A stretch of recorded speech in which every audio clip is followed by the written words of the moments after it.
Greetings, mortals! My name is Caleb. You can call me Lord Moch, though. And today we're doing another Homebrew Heist, Episode 3. We are on a roll. I haven't decided on a regular day to put these out on, so I'm just kind of putting them out at random right now. And I'm really excited because next month we're going to be bringing all kinds of spooky and disturbing homebrews that we can heist for our Halloween shenanigans. But today, I wanted to introduce a homebrew race and a homebrew subclass that I found.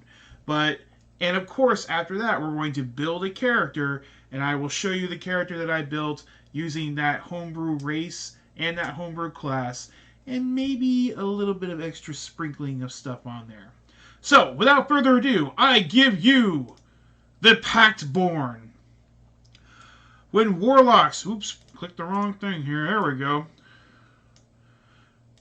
When warlocks dare to test their luck by forging pacts with powerful creatures outside the material realm, they risk not only their own souls, but the bodies of their but the souls of their kin as well. Pactborn are children of warlocks whose binding relationship to otherworldly patrons left a telling imprint on their spawn. Pactborn children tend to be shunned by their parents as unwelcome reminders of their flaws and shortcomings and unwelcome in polite society due to the overwhelming and unfair suspicion cast on them. And for some reason, I just keep grabbing the wrong thing. There we go. So, thicker than blood. Not all children of warlocks are Pactborn. It is unclear what factors differentiate warlocks who pass along their inhuman nature to their kin, increasing their isolation from the world. Pactborn are not able to sire or bear children themselves, and even the embrace of a family of their own is beyond their grasp. Try as they might, Pactborn have an incredibly difficult time hiding their nature because their outward appearance so closely reflects their supernatural nature. Due to the incredible strain the Pactborn have in starting and keeping relationships, they tend to be steadfast and loyal to those who show them true kindness and respect. Fey, Fiend, and Elder. All Pactborn have an unnatural charisma that stems from their parents and their parents' patrons' raw force of personality and overwhelming presence. Warlocks promise to the Archfey can sire or birth Feyborn, a Pactborn known for their duplicity and tricky nature. Warlocks in the service of a fiend can have Fiendborn children, whose appearance matches their infernal temperament. And finally, warlocks bound to the great old one sometimes spawn the elder-born Pactborn, who exude the alien weirdness of their parents' patrons, and whose madness is only matched by their insight. Now, all Pactborns get the following traits. You get a +2 to Charisma. Pactborn mature at the same rate as humans, but live a few years longer. Alignment. Pactborn may not have an innate tendency toward evil, but many of them end up there, influenced by birth by the mystic imprint of a pact of their parents. Pactborn are prone towards a lawful alignment. Pactborn are about the same size and build as humans. The size is medium. You get a walking speed of 30, and you get to pick 3 sub-races, like we talked about already: the Feyborn, the Fiendborn, and the Elderborn. Choose one of the following sub-races. If you choose to be a Feyborn, you get to increase your dexterity by 1. You get the Chimeric Legacy, or Chimeric Legacy. I'm not completely sure. I see Chime, and that's why I want to put that there. You know the Minor Illusion cantrip. Once you reach 3rd level, you can cast Charm Person spell once per day as a 2nd level spell. Once you reach 5th level, you can also cast the Misty Step spell once per day. Charisma is your spellcasting ability for these spells. Just makes it amazing because charisma is one of the most important things for warlocks, and you get all this charisma-based stuff, +2 to your charisma, this stuff, okay? Fey Ancestry, you have advantage on saving throws against being charmed, and magic can't put you to sleep. Untrue, you have a proficiency in the deception skill. In languages, you can speak, read, and write Common and Sylvan. Now, if you choose to be a Fiendborn, however, you get a +1 to your intelligence score, and you get dark vision thanks to your infernal heritage. You have superior vision in dark and dim conditions. You can see in dim light within 60 feet of you as if it were bright light, and in darkness as if it were dim light. You can't discern in colors of darkness color of darkness, only shades of gray. You get hellish resistance, which means you have resistance to fire damage. You get the infernal legacy, which means you know the thaumaturgy cantrip. So these are kind of pretty much tieflings. Like, this is a good example of how tieflings can come to be if you want to use them in your world. Which is, I mean, I love tieflings, don't get me wrong, but this is why I also did not pick the Fiendborn when I was deciding which one I wanted to build. I'll let you know about that here in a minute. But once you reach 3rd level, you can cast the Hellish Rebuke spell once per day as a 2nd level spell. Once you reach 5th level, you can also cast the Darkness spell once per day. Charisma is your spellcasting ability for these spells. You can read, speak, and write Common and Infernal. Now, if you choose the Elderborn, you get to increase your Constitution by 1. And this is probably one of the most beneficial of the ability scores, because Constitution is kind of important for a warlock because, you know, they need to have high HP to be able to stomach through things. You know, having only 2 spell slots at level 10, it's kind of hard to be an effective combat mechanic, you know. You know the Prestidigitation cantrip. Once you reach 3rd level, you can cast Sleep once per day as a 2nd level spell. Once you reach 5th level, you can also cast the Crown of Madness spell once per day. Charisma is your spellcasting modifier. Near Omniscience. Ugh, words. When you complete a long rest, roll a d20 and record the number rolled. You can replace any attack roll, saving throw, ability check made by you or a creature that you can see within with this roll. You must choose to do so before the roll. When you take a long rest, you lose this foretold roll. That is a really cool effect, and I really like that. Psychic resistance, you have resistance to psychic damage, and languages, you can speak, read, and write Common in Deep Speech. The Pactborn race was created by Cool Gamer Togbro, and there is a website there if you guys want to check them out. I really like this brace. It's really cool. It really kind of shows. I always have really enjoyed races that are created by the intermingling of planes or planar beings from outside the material plane, like Genasi, Tiefling, Pactborn, like this. I've always liked them because it's kind of like those things are coming. You know, I like to think that in my world, the way I play, Genasi aren't just born because, you know, their parents were a genie or something. I like to think of it, that's one way. Another way I like to think of it is there's so much chaos going on in the plane of fire, where the plane of fire meets the plane of earth, and then a volcano erupts. Maybe and a woman happens to be pregnant at the time and goes through this, you know, almost, you know, earth-shattering event and survives it. Her child has been in the presence of something truly powerful and elemental in nature.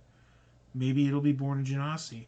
That's just something I like to do. I think it's a cool way to explain a way Genasi can be born without their parents having to be some kind of djinn. So, just my idea. But Pactborn is going to be our race, and I decided to go with the Feyborn Pactborn. So, alright, so we're going to make a Warlock, because Warlocks are awesome, and, I mean, come on, we already get the +2 to Charisma, we get all this other cool Charisma stuff. Plus, we want to represent our parent in some way, and I'm not talking about our Warlock parent. I'm talking about our Big Daddy parent, and we're going to take the Yandere subclass. If I can get this thing to work, I promise I will. The Yandere subclass is very, very interesting. So let's go ahead and get started. You have become the target of your patron's obsessive adoration.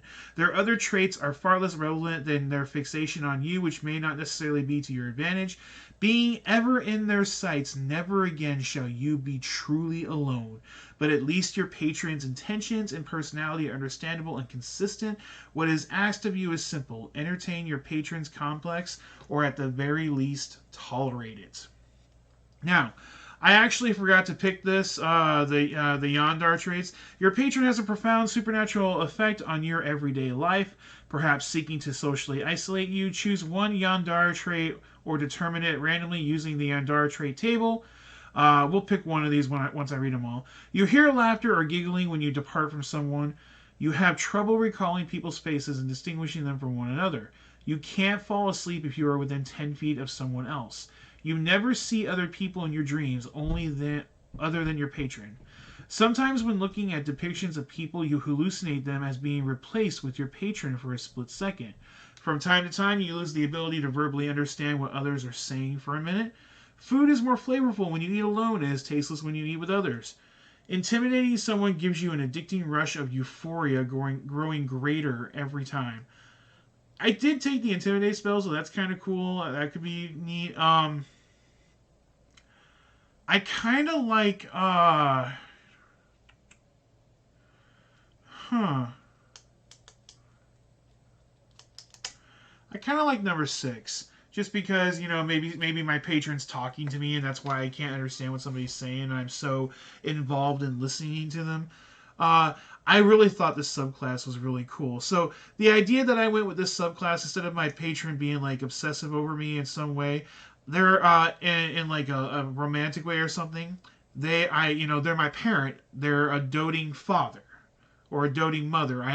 I chose a fae, but I didn't choose like a specific fae. So, in addition, when you develop a relationship with your patron doesn't approve of, you may experience a punishment ranging from anything from a light headache to suffocation, depending on the extent of the relationship of your patron's disapproval. See, the reason why I really like this is a lot of times when people are playing a warlock, the patron is just kind of like, he's out there, they're out there somewhere, it doesn't really matter because, nobody cares. I think this brings a lot of the roleplay aspects of the patron in, and you can start, and the DM can actually start to give the patron, a personality. And like I said, I would have a parent, patron, maybe like a strong, overbearing father. That's because I'm going to play a female character. He doesn't want me around any boys or something, or something silly like that. That's just an idea. I know it's a very tropish kind of thing, but tropes exist for a reason. Now we'll read obsessive nature. The exact nature of your patient's obsession, however, can take various forms. Choose one obsessive nature or determine it randomly using the obsessive nature table. You are their star pupil. They see you as a student and want to teach you. Though their methods are harsh, they believe this to be the most efficient way. You are a work of art to them. You might be their muse. Perhaps you notice an elegant drawing of you on your map one day, or a doll of your likeness left in your backpack. They are romantically in love with you. You sometimes awaken to letters by your side written in an unknown, strange language and scented with perfume. They see you as their own child. This is the one I picked. They might raise you on an ideal of tough love or believe that if they mix with others, it will spoil your development. You are so alien to them. They find your differences fascinating, yet you are such a different existence they don't realize just how much they might be hurting you. They may view you like an experiment, something to discern as if by dissection. They believe you are destined for greatness, though that exceeds their own. To them, you are the patron.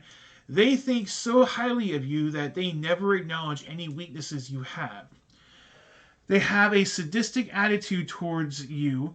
Your life is a tragedy, and that is your patron's favorite kind of story. They take joy in causing you suffering, but may not tolerate it when it comes from sources other than them.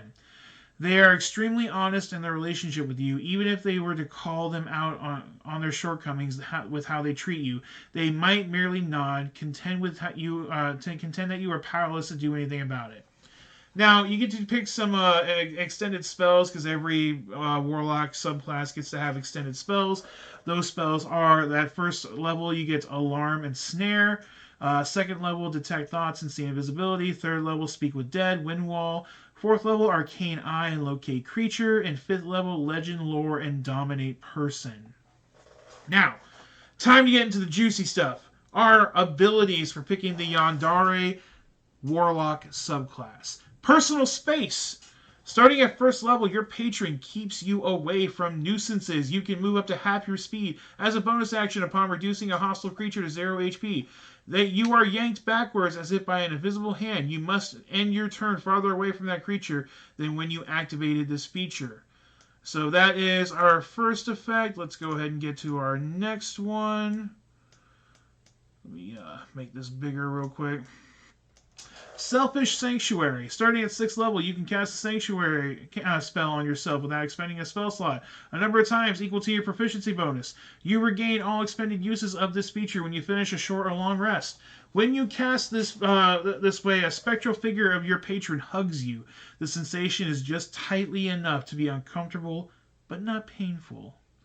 So I like this. I think I like the idea that dad's coming to like protect me from something. So I cast Sanctuary on myself, and now if my opponent can't pass their will save, they either lose the attack or they have to attack somebody else.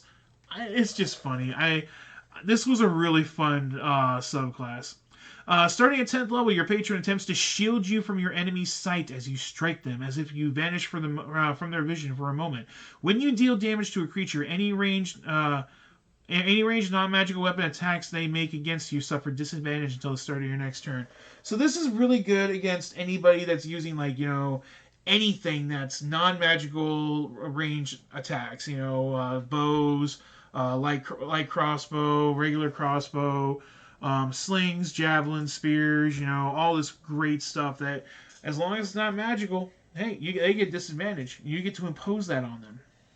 Now, Possessive Patron. Starting at 14th level, you gain the ability to partially be possessed by your patron for 1 minute as an action. Your voice changes to your patrons, and your mouth stretches into an unnaturally wide grin. While possessed in this way, if a creature ends its turn within 30 feet of you, you may make a cantrip spell attack against that creature as a reaction.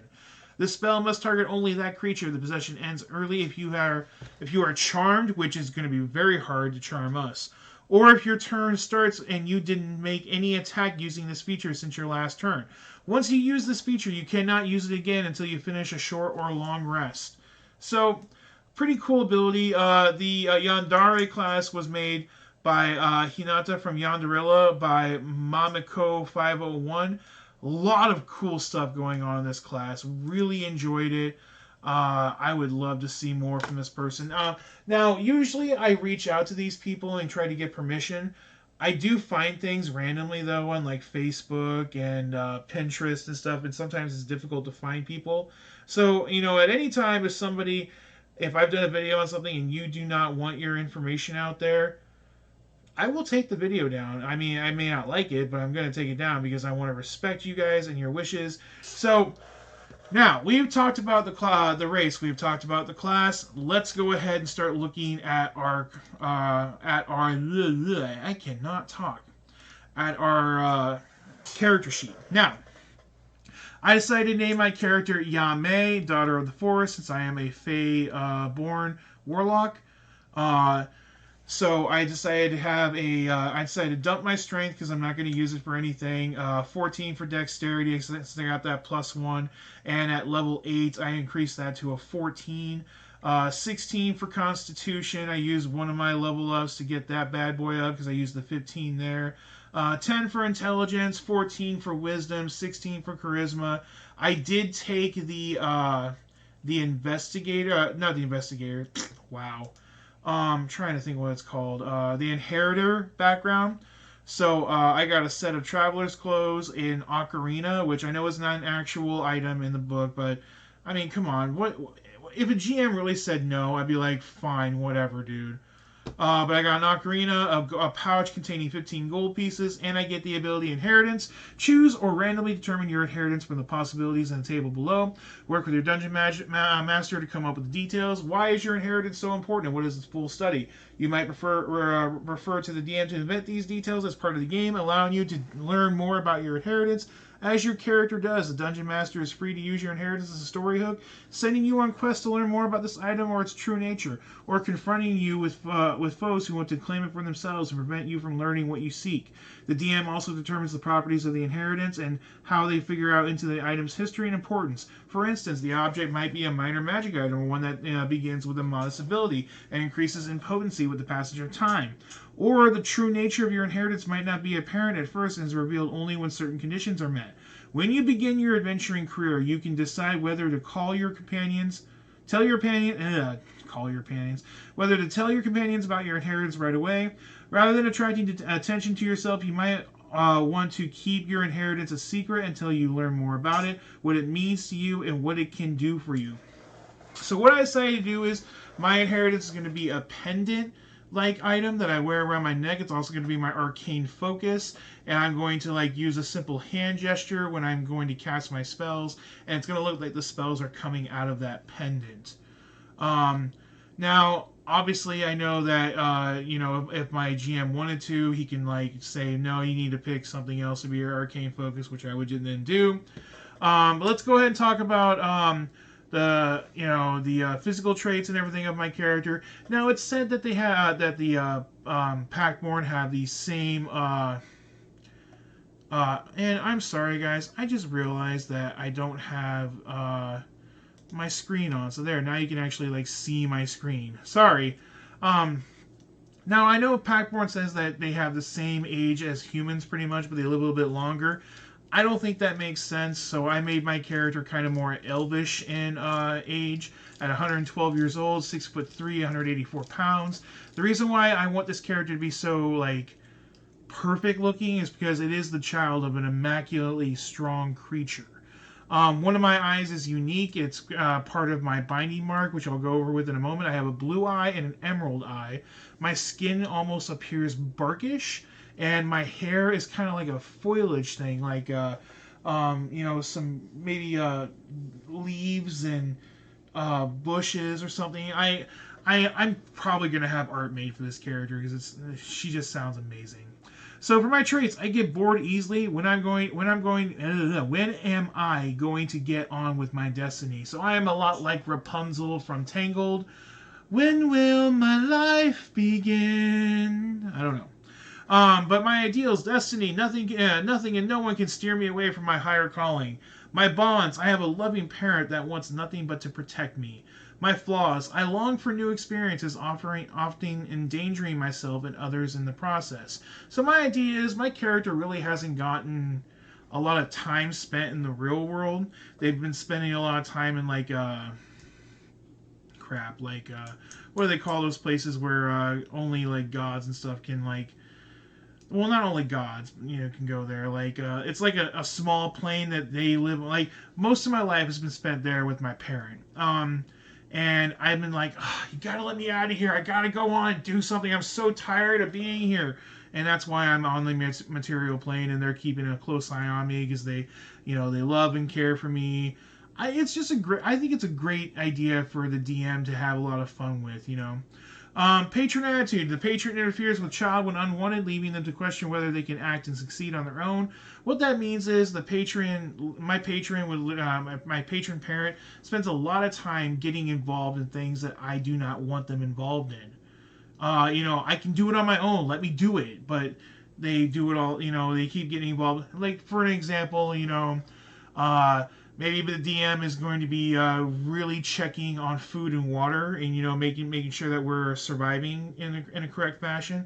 Or maybe I'm out of crossbow bolts and I complain about that out loud, like, oh, I can't fire anything because I don't have any crossbow bolts. And my patron just all of a sudden makes crossbow bolts appear out of nowhere, and I'm like, is that from them, or quit interfering? Let me do my things, and.